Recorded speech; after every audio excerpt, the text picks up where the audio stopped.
खामोश! तुमने अपने बेटे की परवरिश सिर्फ 10-12 साल की, और आज जब अपने पिता के पास भेजने की बात आई तो तुमसे बर्दाश्त नहीं हुआ। छटपटा गए तुम दोनों। और जिन माँ बाप ने 40 साल तक दिन रात अपने सीने से लगाकर फूलों की तरह तुम्हें पाला, पढ़ाया लिखाया, शादी की, अपनी जमीन जायदाद रुपया पैसा सब कुछ तुम्हारे हवाले कर दिया, उम्र के आखिरी इस दौर में उन्हीं माँ बाप को जुदा करने की सलील हरकत कर रहे हो तुम दोनों।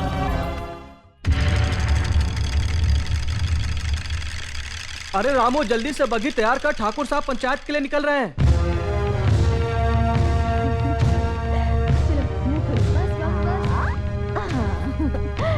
अब ये बाबूजी की तरफ से, और ये अले ले ले, तू कहाँ भाग रहा है? और ये मेरी तरफ से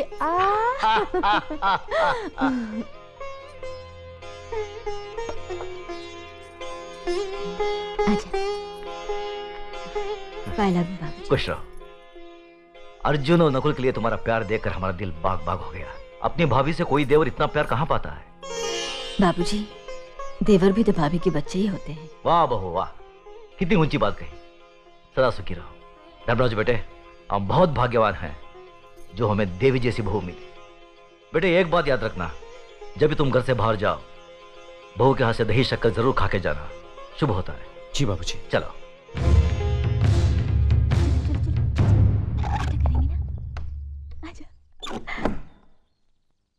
आजा। टाटा पिताजी। टाटा पिताजी। चले बाबूजी। चलो।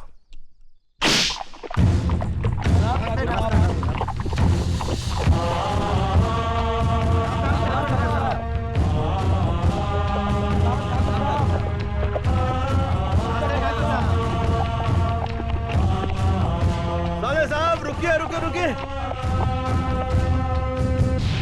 साले साहब, आदमी कितना भी बड़ा क्यों ना हो, अपनी बहन बेटी के दरवाजे के सामने आकर उसका सर झुक ही जाता है। दुआ सलाम ना सही, अंदर आकर जलपान तो करते जाइए। हम इस वक्त बहन के भाई नहीं, पंचायत के सरपंच है। क्या तुम ये भूल गए कि जिस घर का मुकदमा पंचायत में हो, उसका फैसला हो जाने तक हम उस घर का पानी तक नहीं पीते। एक बार फैसला हो जाने दो, उसके बाद साथ बैठकर जी भरकर खाना खाएंगे। फैसला जरा सोच समझ कर करना गजरा साहब। जगन्नाथ सिर्फ मेरा ही नहीं, तुम्हारी बहन का भी बेटा है। कहीं कुछ गलत हुआ तो नतीजा बहुत बुरा होगा। चलो धर्मराज।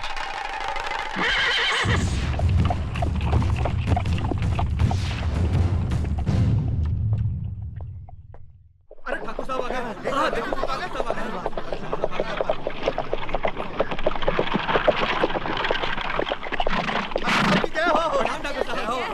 ठाकुर साहब नमस्कार। ठाकुर साहब पाला भी ठाकुर साहब।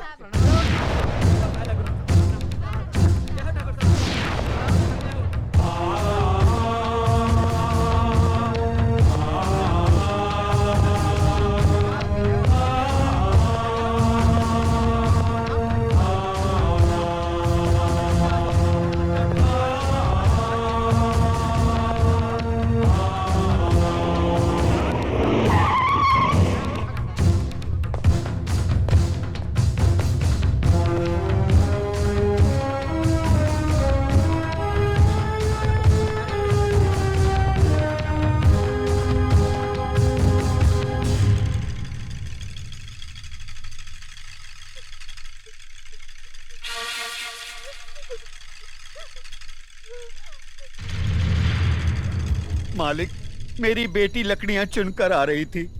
रंजीत सिंह के बेटे जगन्नाथ ठाकुर ने इसकी इज्जत लूट ली। हम गरीब हैं, इज्जत के सिवा हमारे पास कुछ नहीं है।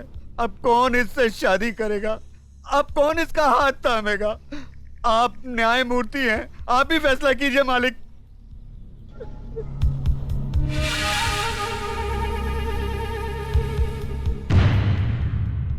इस बात का कोई चश्मदीद गवाह है? मैं हूँ मालिक। तुम्हारा पायल से कोई रिश्ता है? जी हाँ, मैं इसकी काकी हूँ। तो फिर तुम्हारी गवाही नहीं मानी जाएगी। गवाही सिर्फ उसकी मानी जाएगी जिसने अपनी आंखों से देखा है, लेकिन इस लड़की के खानदान से उसका कोई रिश्ता ना हो। है कोई ऐसा साक्षी ऐसा गवाह?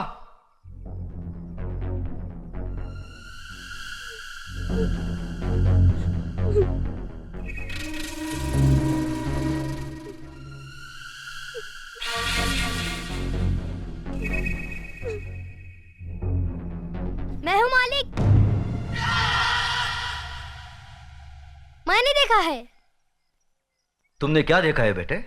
मैंने देखा कि ये इस दीदी को जबरदस्ती अपने कंधे पे उठाकर पंपशीट में ले गया और दरवाजा बंद कर दिया।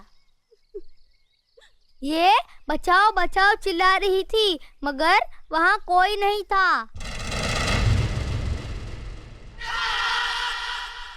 थोड़ी देर बाद जब ये बाहर आई तो इसके कपड़े फटे हुए थे और ये रो रो के कह रही थी कि मेरा सब कुछ लूट गया, मैं बर्बाद हो गई।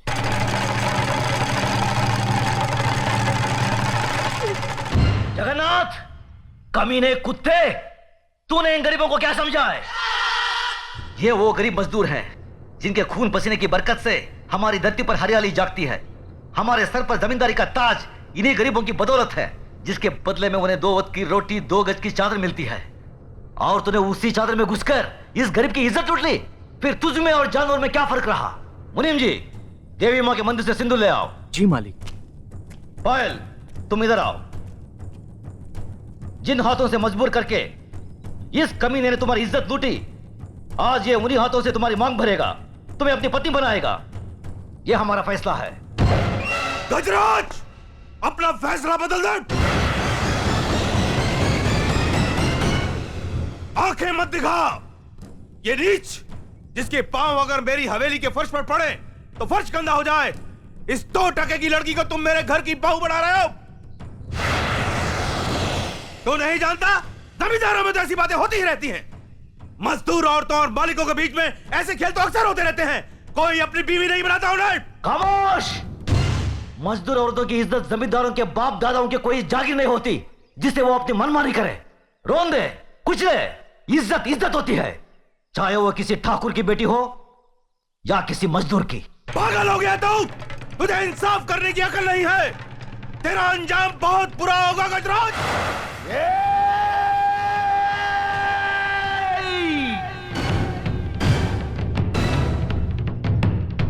इसके आगे एक लफ्ज भी बोला तो जुबान खींच लूंगा। तेरी औकात मेरे सामने खड़े होने की भी नहीं है और तू मुझे ललकारता है। गजराज ठाकुर ने कभी किसी अंजाम की परवाह नहीं की। अगर परवाह की है तो सिर्फ अपनी आन, इंसाफ, अखलाक और ईमान की। इस लड़की के जन्म, जात, नाम, इसकी कोई अहमियत नहीं है हमारी नजर में। अहमियत है तो सिर्फ इसकी इज्जत, इसकी पवित्रता की। जगन्नाथ, मांग भर इसकी। गजराज!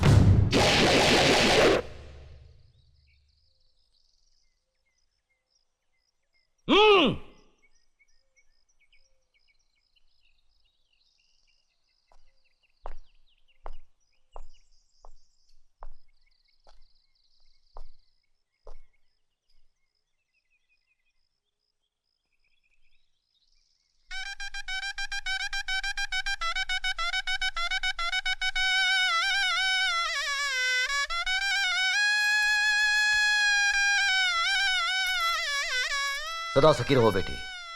जगन्नाथ, अगर तुमने इसे कोई तकलीफ दी तो हमसे बुरा कोई नहीं होगा।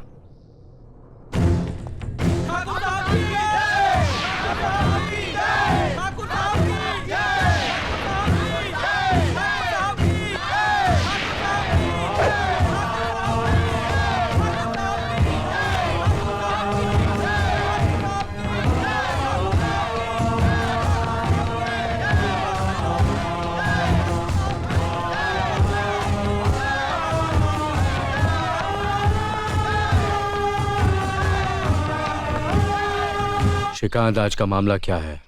दादा ठाकुर, ये 2 भाई रघुनाथ और लखन रामलाल के बेटे हैं। माँ बाप के जीते जी घर, जमीन, जायदाद सब कुछ बांट चुके हैं। अब झगड़ा माँ बाप के बंटवारे को लेकर उठा है। माँ को अपने पास रखने के लिए तो दोनों तैयार हैं, पर बाप को रखने के लिए कोई राजी नहीं है। क्या यह सच है? जी दादा ठाकुर, माँ बहुत बूढ़ी और कमजोर हो गई है, इसलिए उसकी देखभाल करना मेरा फर्ज है। दादा ठाकुर, मैं बचपन से ही माँ को बहुत चाहता हूँ। माँ के बिना रह नहीं सकता, इसलिए माँ की सेवा करने का अधिकार मेरा है। वैसे भी पिताजी भैया को बहुत चाहते हैं, भैया को उनकी देखभाल करनी चाहिए। कितने बच्चे हैं तुम्हारे? एक लड़का और एक लड़की है। और तुम्हारे? मेरा एक ही बेटा है दादा ठाकुर। अच्छा, तुम दोनों में से जो भी अपनी माँ को अपने पास रखना चाहता है, उसे अपने पिता के पास अपने बेटे को भेजना होगा, क्योंकि बुढ़ापे में उनकी सेवा करने वाला कोई तो चाहिए ना। ये कैसे हो सकता है? 10 साल से जिस बेटे को प्यार से अपने सीने से लगाकर रखा है, उसे अपने से अलग कैसे कर दें? मेरे बेटे के भाग नहीं फूटे हैं जो ससुर जी की सेवा करने का दुख झेले। चाहे तो देवर जी सासू जी को अपने पास रखें। तो क्या मेरे बेटे के भाग फूटे हैं? सासू जी को भले जेठ जी ले जाएं। मैं अपने बेटे को नहीं भेजूंगा। मैं भी मेरे बेटे को नहीं भेजूंगा। तुम माँ को अपने पास रख लो। नहीं, तुम रखो। तुम रखो। तुम अपने पास रखो। तुम अपने पास रखो। खामोश! तुमने अपने बेटे की परवरिश सिर्फ 10-12 साल की, और आज जब अपने पिता के पास भेजने की बात आई तो तुमसे बर्दाश्त नहीं हुआ। छटपटा गए तुम दोनों। और जिन माँ बाप ने 40 साल तक दिन रात अपने सीने से लगाकर फूलों की तरह तुम्हें पाला, पढ़ाया लिखाया, शादी की, अपनी जमीन जायदाद रुपया पैसा सब कुछ तुम्हारे हवाले कर दिया, उम्र के आखिरी इस दौर में उन्हीं माँ बाप को जुदा करने की सलील हरकत कर रहे हो तुम दोनों। अरे कोक में अपना लहू पिला पिला कर जिसने तुम्हारी रचना की, तुम्हें जीवन देने के लिए मर मर कर कई बार जो जी है बेचारी, वो है तुम्हारी माँ। अपना खून जला जला कर तुम्हें रोटी खिलाने वाला, अपनी खुददारी पर चोट खा खा कर तुम्हें खुशी देने वाला वो इंसान तुम्हारा बाप है। और इन्हीं माँ बाप की जिंदगी भर की दौलत हो तुम दोनों भाई।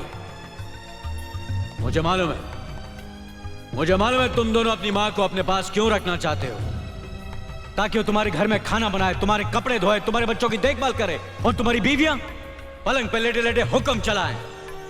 तुम्हें माँ नहीं चाहिए, तुम्हें मुफ्त में काम करने वाली नौकरानी चाहिए, नौकरानी। बाप इस बुढ़ापे में कमा नहीं सकता, तुम्हारे खेतों में हल चला नहीं सकता, बोझ लगने लगा है तुम्हें, इसलिए अब तुम्हें बाप की जरूरत नहीं है। और जिस दिन तुम्हारी माँ से भी घर का काम नहीं हो सकेगा, तुम उसे भी कचरे की तरह घर से बाहर फेंक दोगे। अरे नालायको, माँ बाप को अपनी पलकों पर बिठाकर उनकी सेवा करना तो हमारा परम धर्म है। मैं ये नहीं कहता कि मंदिर बनाकर अपने माँ बाप की पूजा करो, मगर किसी मंदिर के सामने अपने माँ बाप को भीख मांगने पर मजबूर तो मत करो। बुढ़ापे में पति पत्नी का रिश्ता दिए और बाती जैसा होता है, बाती को अलग कर दो तो दिया बुझ जाता है। वैसे ही इस उम्र में इन्हें अलग कर दिया तो ये मर जाएंगे। इतिहास गवाह है, जो माँ बाप की इज्जत नहीं करता वो बेटा कभी सुखी नहीं रह सकता। हमें माफ कर दीजिए दादा ठाकुर, हमें माफ कर दीजिए, हमें माफ कर दीजिए। माफी मुझसे नहीं, अपने माँ बाप से मांगो जिनका दिल तुमने दुखाया है। अब इनकी आखिरी सांस तक तुम्हें इनकी सेवा करनी पड़ेगी, वरना तुम इस गांव में नहीं रह सकते। यह हमारा फैसला है।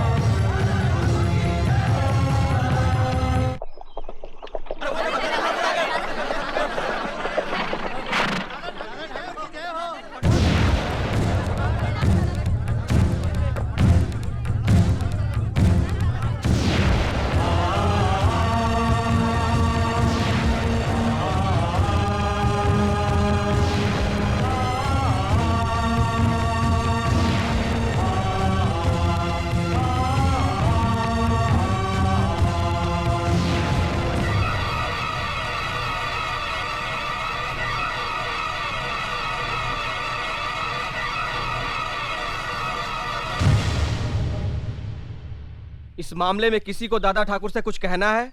किसी को कुछ कहने की जरूरत नहीं है। मास्टरनी की आत्महत्या यह साबित करती है कि उसकी इज्जत लूटी गई, और इसका जिम्मेदार है अर्जुन ठाकुर। इसलिए अर्जुन ठाकुर को 12 साल के लिए गांव से बहिष्कार किया जाता है।